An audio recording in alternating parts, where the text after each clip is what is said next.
আমি আমাদের চোখের পানি তাদের কোনো প্রয়োজন নাই, আমাদের মায়া কান্নার গাজাবাসীর কোনো প্রয়োজন নাই।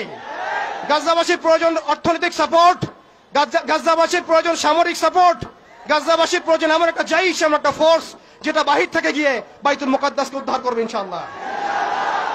আর আপনারা ভবিষ্যৎবাণী শুনে রাখবেন, ইনশাআল্লাহ আযজা ওয়া জাল আল্লাহ রাব্বুল আলামিনের এই বান্দাদের মধ্যেই এমন একটা জাইশ, এমন একটা দল আল্লাহ পাক সৃষ্টি করে দিবেন ইনশাআল্লাহ। যেই দল, যেই জাইশকে পৃথিবীর কোন সেনাবাহিনী থামাতে পারবে না ইনশাআল্লাহ। শেষ পর্যন্ত তারা বাইতুল মুকাদ্দাস মুক্ত করেই ছাড়বে ইনশাআল্লাহ। শুধু সময়ের অপেক্ষা। তারা আমাদেরকে অপশন দিয়েছে, হয় আমাদের দাস হও না হলে মরো। শেষ কথা, তারা আমাদেরকে অপশন দিয়ে দিয়েছে, হয় আমরা তাদের দাসত্ব করব না হলে মরবো। আমরাও বলে দিচ্ছি, আমরা দাসত্ব করব না, আমরা হয় শহীদ হব অথবা স্বাধীনতা ছিনিয়ে নিয়ে আসবো ইনশাআল্লাহ। হয় আমরা শহীদ হব না হলে স্বাধীনতা ছিনিয়ে নিয়ে আসবো ইনশাআল্লাহ।